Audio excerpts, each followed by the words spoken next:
सभी को मेरा नमो बुद्धाय, जय भीम, जय सावित्री, जय रमाई।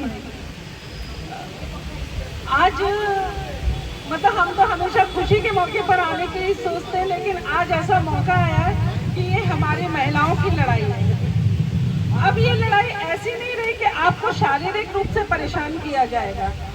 ये लड़ाई उन लोगों की है जो मानसिक रूप से हमारे समाज के लोगों को प्रताड़ित करते हैं। उनको मालूम है कि यदि बहुजन समाज के बच्चे आगे निकलेंगे तो उनके लिए खतरा पैदा होगा, इसलिए वो हमारे बच्चों को इतनी ज़्यादा मानसिक रूप से प्रताड़ित करते हैं कि हमारे बच्चे जो है आत्महत्या करने के लिए मजबूर हो जाते हैं। तो हमको पहले तो अपने बच्चों को और अपनी बहनों को, अपने भाइयों को, सबको ये बताना है कि मुसीबत कितनी भी आ जाए, आज तो हमारे साथ पूरा पढ़ा लिखा समाज है, लेकिन आप सोचिए बाबा साहब डॉक्टर भीमराव अंबेडकर जी के साथ कोई नहीं था। वो अकेले उन्होंने लड़ाई लड़ी, उस जमाने में लड़ाई लड़ी। ज्योतिबा फुले जी ने लड़ाई लड़ी, संघर्ष किया, उन्होंने तो अपने परिवार के खिलाफ भी लड़ाई लड़ी। तो हमको ज्योति जी का साथ देना चाहिए। और ये किसी ऋतु की अकेले की लड़ाई नहीं है, ये पूरे समाज की बहनों की लड़ाई है, समाज के बच्चों की लड़ाई है। क्योंकि आज इनकी बारी है तो कल आपके और हमारे बच्चों की भी बारी होगी। इसलिए अपने घर में चुप रहना मतलब बहुत ही बेकार है। तो हमको इनके मानसिक रूप से ये लोग जो हमारे बच्चों को प्रताड़ित करते हैं, उसके लिए जरूर एक चीज और हमारे साथ बुरी बात ये होती है कि हमारा मीडिया भी नहीं है। इनका मीडिया हमारी समस्याओं को नहीं दिखाता है और इनके मीडिया में इतनी भी हिम्मत नहीं है यदि वो डॉक्टर ऋतु को गलत साबित करने के लिए भी बहस करा लें। आपको लगता है यदि डॉक्टर ऋतु गलत है तो आप बहस कराइए ना, लेकिन आप बहस नहीं कराइए क्योंकि आपको पता है कि डॉक्टर ऋतु बिल्कुल सही है, हमारे समाज के बच्चे बिल्कुल सही हैं और हमारे समाज के लोग जो है करप्शन करते ही नहीं है। और आज जितने भी सरकारी कामकाज हो रहे हैं वो हमारे बहुजन समाज के लोगों की कर्तव्य निष्ठा के कारण वो डिपार्टमेंट या वो विभाग चल रहे हैं और उन विभागों को कैसे नष्ट किया जाए उसके लिए अब दिन पर दिन प्राइवेटाइजेशन चल ही रहा है। तो मेरा आप सबसे अनुरोध है कि हम किसी की भी लड़ाई हो और हम जा सकते हैं और हमको ये जरूरी नहीं कि वो हमको आमंत्रित करें, क्योंकि ये हमारा परिवार है। और सबसे बड़ी चीज है कि लड़की या कोई भी महिला जो होती है परिवार में निचले स्तर में नहीं होती है, क्योंकि हमारे समाज में भी ऐसा होता है, स्त्रियों के साथ हमारे समाज के पुरुष ही मनुवादी व्यवहार करते हैं। तो हमारी लड़कियों को मैं ये बोलती हूँ, आप नीच नहीं है, दोयम दर्जे पर नहीं है, आप हमारे परिवार की नींव है, आप हमारे समाज की नींव है। यदि इस नींव को आप हैं और ये इस देश की धुरी आप बेटियां हैं और यदि ये नींव हिल गई तो ये जो आडंबर बना हुआ है, पुरुषों का ये वर्चस्व है, वो पूरी बिल्डिंग्स जो है भरभरा कर गिर जाएंगी। तो हमारी बहनों को, बच्चियों को कभी भी घबराने की जरूरत नहीं है और अपने आप को कभी भी दोयम दर्जे का समझने की जरूरत नहीं है।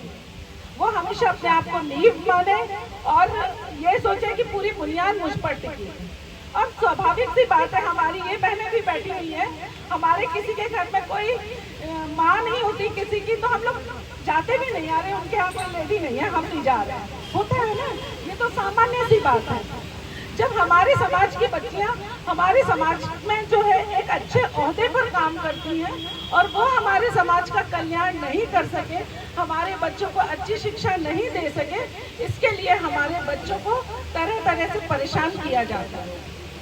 मतलब मैं आपको बताती हूँ, मेरा बेटा 12th में पढ़ता था 2014 में, उसने IIT जनरल से क्वालिफाई किया, जो भी एग्जाम होते हैं NIT में भी हुआ, ऐसे कई एग्जाम हुए उसमें हुआ और वो अपनी कोचिंग का ऑलराउंडर था। लेकिन जब प्राइज बांटने की बारी आई तो वो बोले कि नहीं, ये बच्चा फर्स्ट आए, इसको हम अकेले में प्राइज देंगे। अकेले में प्राइज देंगे मतलब समाज को पता नहीं चल पाए कि SC ST के बच्चे भी टॉप कर सकते हैं, क्योंकि अब उनको पढ़ने का मौका मिला है। तो हमने अपने बच्चे को बताया, उसको बुरा लगा, हमने अपने बच्चे को बताया, बेटा ये जातिवाद की पहली सीढ़ी है, इस पर से चढ़ के तुमको जाना है और आगे ऐसे ही भेदभाव सहना पड़ेगा। तो अपने आप को हमारे बच्चे मजबूत बनाए, हमारी बेटियां भी अपने आप को मजबूत बनाए, और कोई भी कायरता भरा कदम उठाने की जरूरत नहीं है, क्योंकि उनकी माँ समान आंटियां उनके साथ हैं, उनकी बहनें उनके साथ हैं। अब हमारे समाज की बेटियां, क्योंकि हम बाबा साहब की बेटियां हैं, हम सावित्री की बेटियां हैं, हम रमाबाई की वंशज हैं, और हम नंगेली की बेटियां हैं जिन्होंने अपने प्राणों की आहुति दी, त्याग दिया और संघर्ष किया। तो संघर्ष, त्याग और बलिदान हमारी नस नस में बसा हुआ है, इसलिए हमको घबराने की जरूरत नहीं है। और जितना हो सकेगा हम बहनें जो है एक दूसरे को सपोर्ट करेंगे। और हमारी ये ग्वालियर से पूरी महिला टीम आई है, सावित्री बाई फुले समिति, वो डॉक्टर रितु के साथ है, तो वो हम हमेशा ही उनके साथ रहेंगे। और हमने ये सिर्फ सोशल मीडिया के जरिए देखा था। सोशल मीडिया हमारे लिए एक बहुत अच्छा माध्यम है, जिससे हमारे पास हमारे लोगों की आवाज़ पहुंचती है, क्योंकि जो नॉर्मल मीडिया है वो हमारी आवाज़ कभी नहीं पहुंचाएगा। तो हमारे सोशल मीडिया वालों को जो हमारी न्यूज़ पहुंचाते हैं और आम लोगों तक पहुंचती है, जैसे ये बात हम लोगों को भी पता चली, तो हमारे मीडिया वालों को, बहुजन समाज के मीडिया कर्मियों को बहुत बहुत साधुवाद, जो उन्होंने डॉक्टर रितु की बात देश के हर घर में पहुंचाई। और उन्हीं की बदौलत आज जो है हमारी पूरी टीम जो है रितु जी के उसमें प्रदर्शन में उनका साथ देने आई है। और रितु जी, आप साथ रहें, आप परेशान ना हो, आप मजबूती से खड़ी रहें, हम आपके साथ हैं और साथ रहेंगे, और हमारे समाज की हर महिला आपके साथ रहेगी। बहुत बहुत साधुवाद, थैंक यू। और रितु जी, आप बिल्कुल ना घबराइए। जय सावित्री, जय रमाई।